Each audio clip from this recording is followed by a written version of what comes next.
What's up, world, and welcome to I Mix What I Like here at the Real News Network. I'm Jared Ball. Despite the every effort of continuing colonial relationships to deny it, hip-hop has always been a brilliantly diverse, multi-elemental threat to the people in power. From its Pan-African origins here in the United States to its emergence in every other part of the world, hip-hop continues to signify still incomplete freedom struggles of the people who still vibrantly create the art. I'm talking about the originators of hip-hop, black folks.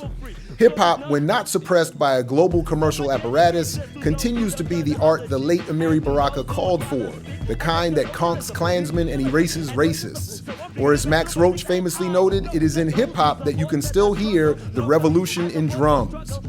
From Dead Prez to Wise Intelligent to Rebel Diaz, hip-hop's lyrics and beat have become the rallying battle cry and call to action for many generations. Today on I Mix What I Like, our focus is hip-hop and politics in Azania, popularly known as South Africa, and the comparisons between the Black consciousness movement there and the Black liberation movement here in the United States. Our two guests for this conversation are Shaheen Ariefdien and Dr. Rico Chapman. Shaheen Ariefdien is a legendary MC and producer from the equally legendary Azanian hip-hop collective Prophets of the City. He is also an author, scholar, and activist who joins us from his office in Toronto, Canada. Also joining us is Dr. Rico Chapman. He's an associate professor in the Department of History at Jackson State University. His research interests include the linkages in the struggle for justice by students throughout the African diaspora, particularly in Mississippi and South Africa, where he has studied and taught. The two are co-authors of Koi Hop, Hip-Hop Youth Activism and the Dilemma of Colored Identity in South Africa, which is to be a chapter in a forthcoming anthology on hip-hop and activism. Welcome, fellas, to the program. Thank you for joining us in our inaugural edition of I Mix What I Like here at The Real News. We appreciate your time. Thank you. Thanks for the invite. No problem, man. So let's get started. Can we talk a little bit about this article? Tell us specifically what you deal with in this chapter. Who are the Khoisan, and what you describe as their revivalist movement? Okay. Shaheen, I'll let you Okay.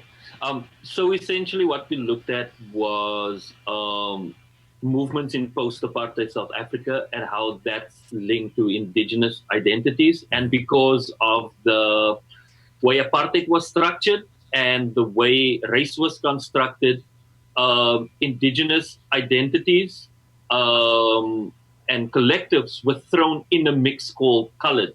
So if it didn't fit into the neat white box and it didn't fit into the Black African box in the way that the Dutch and then the British and then the Afrikaners imagine that to be, you had this weird kind of category named colored that in many ways had nothing to do with color, because colored meant from light skin to dark skin, and they had very specific markers. So for us, we wanted to look at hip-hop's involvement in boosting a movement and even creating an indigenous identity out of the fragments left by colonialism, apartheid, and neoliberalism, and how that's used to construct an indigenous identity. Could you just say another word or two about who exactly comprises this group called Colored? Because, a lot of us in this country in particular, myself and specifically, we often make what is probably not quite a fair, equation, equivalence between those of us who are so-called mixed in this country and colored in Southern Africa. And as you said, the colored category ranges a broad spectrum of complexion and also specific groups and identities. But could you say a few more words about who actually comprise this colored group? That's really difficult. I mean, the kind of soundbite is that under apartheid, it was a buffer class. It consisted of this kind of buffer class that meant not only not white, not black, but inferior to white, slightly superior to Black African. And so we do comprise of every collective identity from people who were enslaved since the 1600s to migrant workers from Angola and Mozambique, during the turn of the 19th century, to the indigenous people, the Griquas, the Khoi, the San, and the San is a problematic term for a lot of folks who identify as that because they see it as a derogatory term.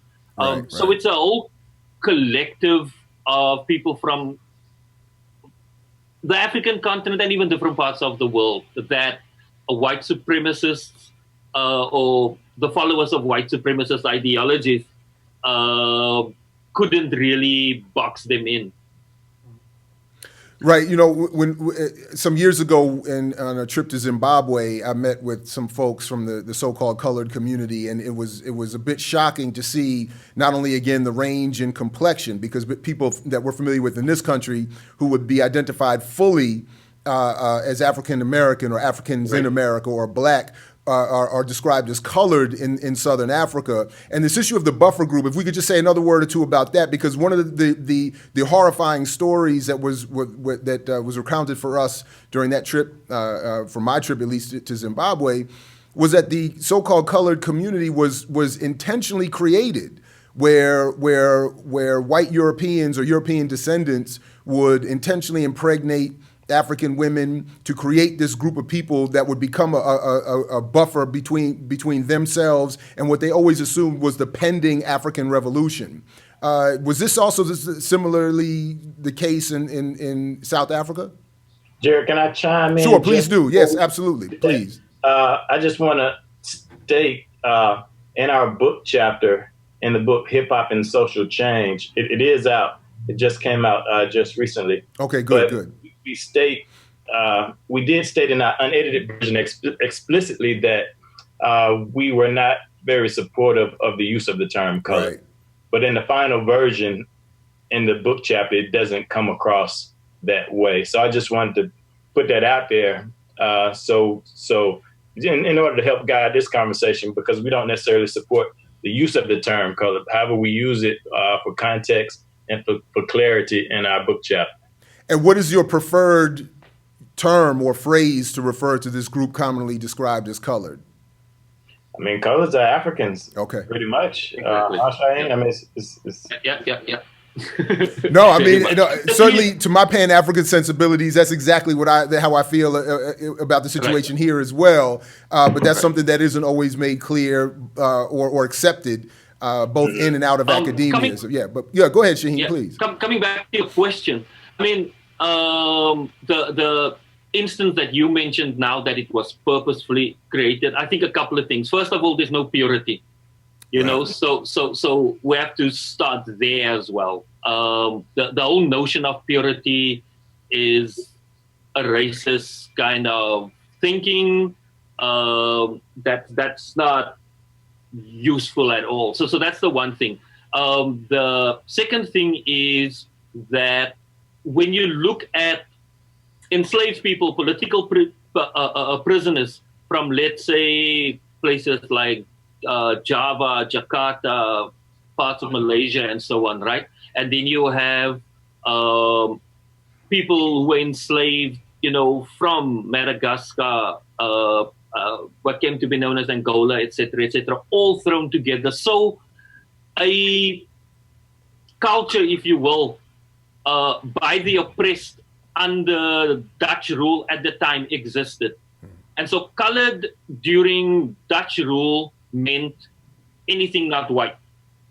So there were no divisions in terms of the buffer group. The buffer group really started making its impact during British colonialism and imperialism, when they were concerned that when you look at the indigenous population, you look at the enslaved population and political prisoners who were there, the possibilities for uprisings, and if you just look at what happened in other parts of the world, that they needed to find a way to create a divide and rule kind of situation. Now, that wasn't necessarily let's rape or let's have as many affairs or whatever with women of color. It was just redefining and flipping it in a way where it's like, let's see, you come from Southeast Asia or somewhere else, but you also have Khoi or indigenous ancestry, I will make you colored. Colored will be this very narrow, specific thing. Do you know what I mean? Yeah. And it was also influenced by policies at the time, which meant that when a bubonic plague broke out, the British were very, very, very smart in using that to their advantage. Because what they said was, we're going to set up these kind of quarantine camps, right? That limited movement. And people who were not labeled colored had to go in there. So you also had movement from those people in terms of protecting themselves against further exploitation, further marginalization, and essentially being forced into concentration camps to go, yeah, we're colored. We were told we're colored. Do you know what I mean? So the environment that was created and the policies that were created really forced made that category more suitable to the needs of the British imperialists, and then later the Afrikaners, who took it a whole other step further, where it was, okay, let's actually take this crazy category and split it up even further. So they'll take a pencil and put it through someone's hair, and if it could easily go through or it could not go through, that will automatically designate you to your racial group. Right. And that could literally split up families, because the where you lived, where you could work, and the access to resources that you could have access to were determined by your racial classification. So I think that to a large degree had to do with this kind of redefining what this thing colored was. No, it's interesting. I mean, even at one point in time, though viewers might not believe it at this point, I actually passed, or depending on your perspective, failed the pencil test. Back when I had hair, the pencil did not fall out. And because we were as part of a group just trying to see who would be classified as what when we were right. So you didn't make it as colored?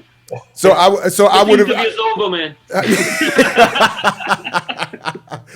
But what I think is interesting about what you've just said is the way, and Rico, let's bring you into this as well, because in looking at the comparisons between what's going on in Southern Africa and here in the United States, these imposed categories, and Shaheen, I really like your point about there being no purity.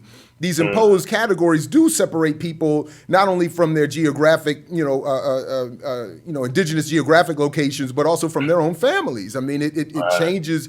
You are literally categorized separately from your mother or your father. And that is something that I think is something that has occurred in variations here in the United States as well. Wow. Before we double back to Shaheen and talk about the rise of hip hop a little bit, the development of hip hop in Southern Africa and its relationship to the political struggle there, could we just stay with this broader comparative look, Rico, and talk a little bit about what you see as the similarities or differences or dissimilarities between the Black consciousness movement in Southern Africa and the Black liberation struggle here in the United States? Okay. And I think there are more similarities than there are differences. And I look at student activism in both countries, right? And what I look at is the response to white supremacy, white oppression. And I'll give you an example. On college campuses, particularly at HBCUs, there has been historically somewhat of an invasion of white hegemony, especially in the 60s and 70s. In one campus, particularly, especially Jackson State University, where I teach now, there were a couple of students who were killed in 1970. So the students were peacefully protesting the war in Vietnam. And the police were called, stones began to be thrown, and the police responded with shots. And the same happened in South Africa. And I know it sounds ironic to say a historically black university in South Africa, but the University of Fort Hare, historically black university, the same thing happened there numerous times. Students would boycott classes over tuition increases or the patriarchal attitudes of the white administration, the police would be called in. And at one point, students got killed through gunshots. So when Black students protest, historically, the response has been violence on the part of police. And organizationally, what came to aid not just Black students, but people of African descent were organizations like the South African Student Organization founded by Steve Biko. Here it would be the Student Nonviolent Coordinating Committee, of course, led initially by Ella Baker and founded by students.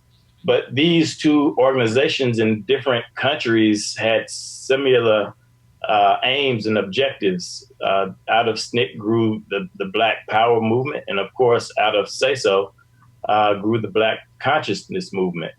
And this is a worldwide Black is beautiful phenomena, I would think. It's more ideological, it's more psychological, it's a do for self.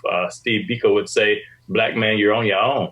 So this was also happening in the States. And I think Black consciousness fed off of the Black Power movement in the United States, and to a degree, vice versa. So our struggle, this liberation struggle, began to be worldwide, not just isolated in the United States, not just isolated in South Africa, but Black consciousness in South Africa, Black power in the United States. I mean, I think the African masses began to see this global unity, and I see more similarities than differences. And of course, how does the white power structure, how does white supremacy respond? Biko being assassinated in 1977, and of course the numerous assassinations here in the United States. Meg Evers would be one in 63. Followed by Malcolm X 65 and MLK in 68. But even the lesser knowns, I mean, it's just interesting to see that dynamic taking place again. No, absolutely. There are unfortunately too many similarities in these struggles throughout the Pan-African world. I mean, even there was a civil war naval battle between the North and South fought off the coast of South Africa. Part of to strengthen the white supremacist regime, and then also to battle over who was going to get access to that regime's stolen wealth. And of course, the comparisons and linkages continue even onto this very program, because the use of iMixWhatILike comes from a tribute, an honorific to Steve Biko, who used to write, I write what I like. And as we started talking about hip hop and mixtapes, we adopted I mix what I like as the phrase, but with the very intentional purpose of continuing that idea, that Black consciousness struggle in media work in the 21st century. All right, Dr. Rico Chapman and Shaheen Ariefdien, thank you for joining us for this segment of I Mix What I Like at the Real News Network. Thank you. All right, and join us for part 2 of this segment of I Mix What I Like in the Real News Network on hip hop and politics in Azania and here in the United States. I mix what I like, what I like.